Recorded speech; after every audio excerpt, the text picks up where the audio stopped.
হ্যাঁ, আমরা যদি ভুল করে থাকি অবশ্যই আমাদের বিচার হওয়া উচিত। তবে আমি আমি দেখেছি তো, আমাদের দলকে দুই ভাগে বিভক্ত করেছে। জিএম কাদের যদি সেদিন নির্বাচনে না যেত, তাহলে আবার তফসিল বাড়িয়ে আবার রওশনের সেক্রেটারি দিয়া আবার নির্বাচনে আনতো। সেখানে আমরা আমাদের লাঙ্গল হারাইতাম, আমাদের নেতা কর্মী হারাইতাম। এই বাংলাদেশে দুইজন মানুষ পিছনে দরজাতে পালিয়ে গেছে। একটা হলো লক্ষণ সেন, বখতিয়ারউদ্দিন বখতিয়ার ইকতার সাহেব যখন আসছিল। আরেকটা হলো শেখ হাসিনা। একের পিছনে দরজাতে পালিয়ে গেল বাংলার এই এই বাংলাদেশের এই এই ভারত ভূখণ্ডের এই দেশে, যে লক্ষণ পালিয়ে গেল, আর পালিয়ে গেল শেখ হাসিনা। এখন কি হইলো? আমি তো 71-এর যুদ্ধে ক্লাস 2 এর ছাত্র ছিলাম। আমি না ওইটা দেখতে পারিনি। তারপর 90-এর একটা আন্দোলন, জাতীয় পার্টি ক্ষমতা হস্তান্তর করে আমাদের এগেন্স্টে, এটা একটা জনগণ উৎফুল্ল ভাবে সেদিন অংশগ্রহণ করেছিল। তখন না নিজেকে নিজে খুব, মানে, খুব খারাপ লাগতো যে জাতীয় পার্টি করলাম, জাতীয় পার্টির বিরুদ্ধে এরকম এরকম একটা আয়োজন হইলো। এটা মেনে নিতে পারছিলাম না। আস্তে আস্তে দিন গেল।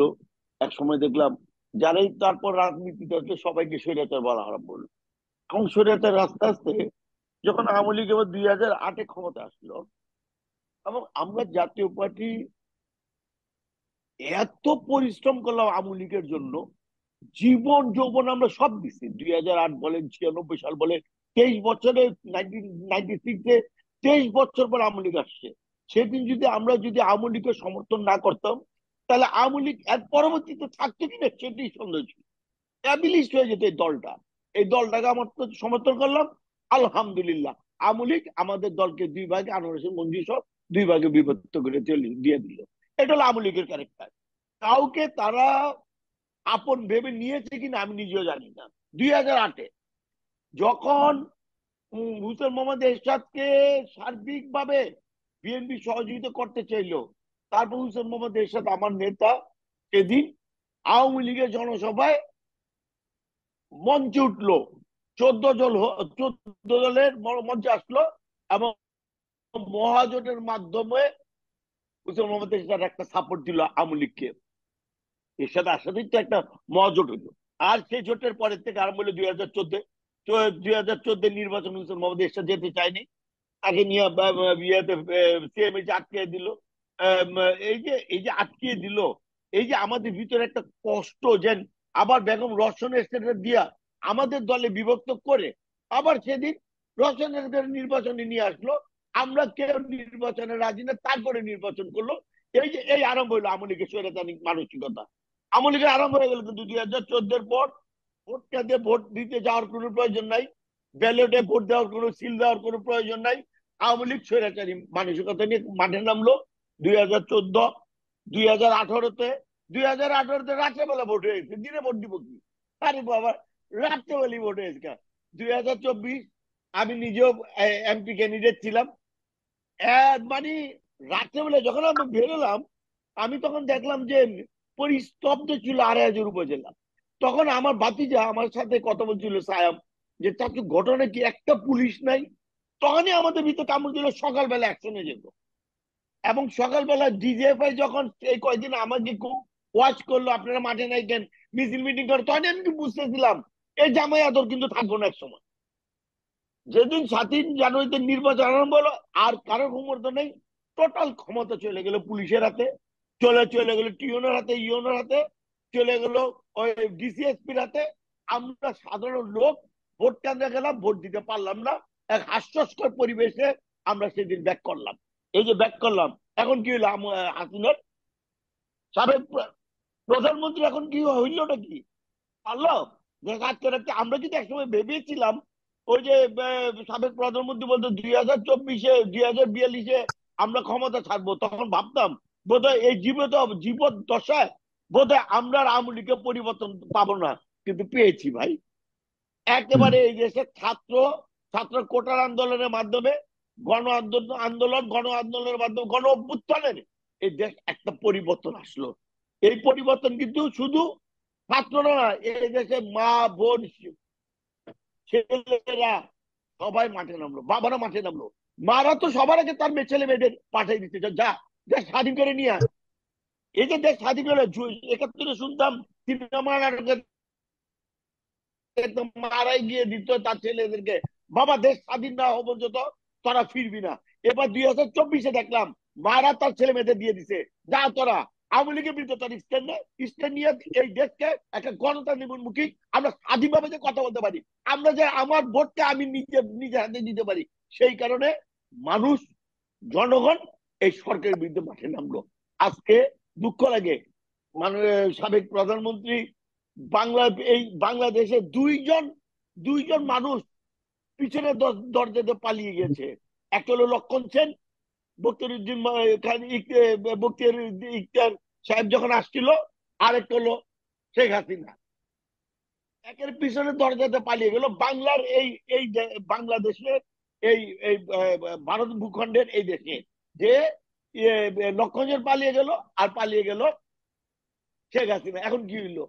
এখন ভাই, একটা দেশে যখন একটা অরাজনৈতিক দল ক্ষমতা আসছে 16 বছর, আপনি জানেন ভাই, এখনো আওয়ামী লীগের এমপি, মিনিস্টার, কাউন্সিলর, চেয়ারম্যান এরা কি বলতেছে, 16 বছরে কোটি কোটি টাকা কামিয়েছি আমরা। যারা আমাদের বিরুদ্ধে কথা বলবো, সেটা মিডিয়া বলেন, সেটা পুলিশ বলেন, সেটা প্রশাসন বলেন, সেটা জাতীয় পার্টির নেতা বলেন, সেটা বিএনপির নেতা বলেন, সবাইকে তারা ম্যানেজ করে আবার তারা ক্ষমতায় আসবো। এই যে একটা একটা মানে তাদের কথা, এই ব্যাপারে বাবুল ভাইকে বলবো, বাবুল ভাই, আমাদের প্রত্যেকের এই ষড়যন্ত্র থেকে নাক চোখ কান খুলে রাখতে হবে। হাইকোর্টে একটা কু হওয়ার চেষ্টা হয়েছিল, আনসারের একটা কু হওয়ার চেষ্টা হওয়ার কথা ছিল, এই ঢাকা মেডিকেলের একটা ঘটনা ঘটলো, পল্লী বিদ্যুৎ একটা ঘটনা ঘটলো, ঘটনা কি না। আমরা যদি এখন নাক চোখ কান খোলা না রাখি, ভাই এই যে ডক্টর ইউনূস আসছে একটা ভদ্রলোক, এই ভদ্রলোকের রাস্তা না ভূত বানিয়ে ফেলবে। কারণ এই দীর্ঘ 16 বছরে শুধু তারা 16 বছর ধাপটি মেরে এই সংগঠন না, এই সংগঠনে কোটি কোটি টাকা তারা রোজগার করতে ভাই। এই কোটি কোটি টাকা রোজগার এখন আমার আপনার টাকার লোভ দেখা, তারা কিন্তু আবার আসবে মাঠে। এটা থেকে কিন্তু আমাদের বিরত থাকতে হবে। এই টাকার লোভটা হলো বড় কথা। মানুষ 16 বছরে বিএনপির অনেক নেতাকর্মীরা জেলে ছিল, অত্যাচারিত হচ্ছিল, মানুষজন তার ফ্যামিলির কাছে যেতে পারে নাই, একটা নিঃস্ব হয়ে গেছে। এটাকে আমি অস্বীকার করবো না। বিএনপির ক্ষোভ তো থাকবেই রে ভাই। 16 বছরে তার ঘুষ, মানে আপনি বোঝাতে হত্যা, চাচ্ছেন যে তাদের ষড়যন্ত্র এখনো পর্যন্ত রয়ে গেছে এবং সেই ষড়যন্ত্রের ফাঁদে পা দেওয়ার সম্ভাবনা আছে এবং সেখানে অর্থের ব্যবহারও হতে পারে। অর্থের ভাই, আর কিচ্ছু না ভাই, অর্থ ভাই। তারা একটা কথা বলতেছে, এই 16 বছর কোটি কোটি টাকা রোজগার করেছি, এবার যারাই আমাদের বিরুদ্ধে কত টাকা হার মানবো না, অত টাকাই দিব, যত টাকা হার মানবো না। ঘুষ আবার খায় না যে, কত টাকা লাগবে এটা বলো, কতই দিব। এই যে তাদের এই মানসিকতা, তারা বলতেছে উইদিন শর্ট টাইম তারা আবার যে উইল ব্যাক। আমি না অবাক হয়ে যে তাদের সাহস দেখে, এই সাহসের যারা করতেছে এই ব্যাপারে যদি স্ট্রংলি যদি আমরা যদি মাঠে না থাকি, আপনারা ভাই দীর্ঘদিন কষ্ট করতেন ভাই, 16 বছর ভাই, চোখে দেখা ভাই, আপনারা শেষ হয়ে গেছিল। আপনারা আন্দোলনটা সঠিকভাবে করতেন, ঘরে ঘরে থাকতে পারেন নাই। এমনও ইয়াং লোক দেখছি এখন বুড়ো হয়ে গেছে, 16 বছরে বুড়ো হয়ে গেছে। আমি জামাত ইসলামে এক নেতারা আমি চিনি, আমাদের বাংলা বাজারে, এই লোকটার ওদিনকে আমি দেখি বুক পয়েন্টের মুসা ভাই, এই লোকটা বুড়ো হয়ে গেছে। আমি অবাক হয়ে গেছি, একটা ইয়াং লোক, 16 বছর পর দেখলাম লোকটা পলাতক ছিল, একটা বুড়ো একটা ভদ্রলোক বাংলা বাজার আসছে। কাইসার ভাই আমাদের আমাদের পুরানটাকে একজন, তারও আমি দেখছি যে 5 তারিখে বা 6 তারিখে সেই রিক্সা দিয়ে আসতেছে, বয়স্ক একটা লোক, সে তার বাসায় ফিরতেছে। এই যে কষ্ট, এই যে দুঃখ, এটা যদি আমরা যদি এখন ভুলে যাই, এই তাদের মানে তাদের সুন্দর সুন্দর কথা, তারা তো আমাদেরকে ছাড় দেয় নাই, আপনাদেরকে তো ছাড় দেয় নাই, আমাদের জাতীয় পার্টিকে ছাড় দেয় নাই, কারণ আমাদের জাতীয় পার্টিকে ভেঙে চুরে তস করে দিছে, আর হুমকির মুখে রাখছে, হুমকির মুখে প্রতিনিয়ত রাখছে। এই হুমকি থেকে আমরা বেরিয়ে আসতে পারছি, জি, মাননীয় জাতীয় চেয়ারম্যান জিএম পার্টির কাদের ব্যাপারে, পারছে। জাতীয় পার্টির ব্যাপারে যেহেতু তুললেন না, জাতীয় পার্টির একজন নেতা হিসেবে আপনার কাছে এই পর্বে একটা প্রশ্ন, শেষ প্রশ্ন করে আপনার মন্তব্য নিয়ে যাচ্ছি আমি। ইসমাইল সরকার আপনার কাছে, প্রফেসর হাসনাত আলী আপনার কাছে। জাতীয় পার্টিকেও মানুষ এখন বিচারের সম্মুখীন করতে চায়। জাতীয় পার্টি আগের সরকারের সহায়ক ভূমিকা পালন করেছে এবং একই রকম দোষে জাতীয় পার্টিও দোষী কিনা মনে করেন কিনা? ভাই এটা বিচার্যের দায়িত্ব ভাই, জনগণ নেই। হ্যাঁ, আমরা যদি ভুল করে থাকি অবশ্যই আমাদের বিচার হওয়া উচিত। তবে আমি আমি দেখেছি তো, আমাদের দলকে দুই ভাগে বিভক্ত করেছে। জিএমকাতে যদি সেদিন নির্বাচনে না যেত, তাহলে আবার তফসিল বাড়িয়ে আবার রওশনের দিয়া আবার নির্বাচনে আনতো। সেখানে আমরা আমাদের লাঙ্গল হারাইতাম, আমাদের নেতা কর্মী হারাইতাম। সেই কারণে আমাদের নেতা গোলাম মোহাম্মদ কাদের স্যার, উনি সেদিন একটা সিদ্ধান্ত নিয়েছে। কিন্তু তারপরে আমি কিন্তু বলবো, রাজনীতি মানেই তো স্যাক্রিফাইস, রাজনীতি মানেই তো অনেক নির্যাতিত হওয়া, রাজনীতি আমি মানেই বলি হলো এই এই এই এই এই আপনারা কি এই মানে জাতীয় পার্টি সবসময় নিজের ক্ষতি না হোক এটার জন্য যে কোনো বিষয়ের সাথে কম্প্রোমাইজ করে চলার নীতি অনুসরণ করে? তাহলে এটা কি মানুষের জন্য রাজনীতি করছে নাকি নিজের স্বার্থের জন্য এই দলটা রাজনীতি করছে? ভাইজান, 14 তারিখে সুজাতা সিং আসছিল 2014-তে, হুসেন হুম। মোহাম্মদ এরশাদ তখন বেঁচে ছিল। উনি কিন্তু বলছিল আমরা নির্বাচনে যাব তার না, মানে যে কোনো বলে চাপের নাই? কাছে মাথা নত করার মানে কি হ্যাঁ, রাজনীতি? হ্যাঁ, আমরা তো সেদিন চাপের কাছে মাথা নত করি নাই। কিন্তু রসুন এরশাদের কিন্তু লাঙ্গলের প্রতীকদের নির্বাচন করাই নিল তো। হ্যাঁ, আমরা এখন পাবলিকে জনে জনে বুঝে পারবো? পাবলিক একই কথা বলবো, "এই রসুন এসে গেছে, তার মানে এরশাদ গেছে।" এই যে দলকে ভাগ করছে, আমাদের পার্টিতে যে গুপটি মারার লোক নাই সেটা আমি বলবো না। ষড়যন্ত্রকারী তো অবশ্যই ছিল, না থাকলে কেন এই সকল নির্বাচন হয়েছে? কেন কেন 26 জনের এবার নির্বাচনে 26 জন হইলো, এবং অনেকের প্রতীকে শেখ হাসিনার ছবি ছিল অনেকে পোস্টারে। এগুলো তো দুঃখজনক। এই দুঃখজনক ঘটনায় যদি জাতীয় পার্টি কোনো অন্যায় করে থাকে, জনগণকে যদি কোনো ধোঁকা দিয়ে থাকে, যারা করেছে, আমি মনে করি যারা করেছে তাদের ব্যাপারে বিচারের সম্মুখীন হইতে পারে। কিন্তু আমরা তো জাতীয় পার্টি, আমরা জি। মনে করি যে আমরা জাতীয় পার্টি এই দল করেছি, আমরা কোনো দুর্নীতি করি নাই, আমরা কোনো ব্যালেন্স করি নাই। আমরা সবসময় বলেছি আমরা জনগণের সাথে থাকতে চাই, কিন্তু কাতারে আমাদের থাকতে চাই না একটা গ্রুপ। একদম স্পষ্ট, যে একদম স্পষ্ট। গ্রুপের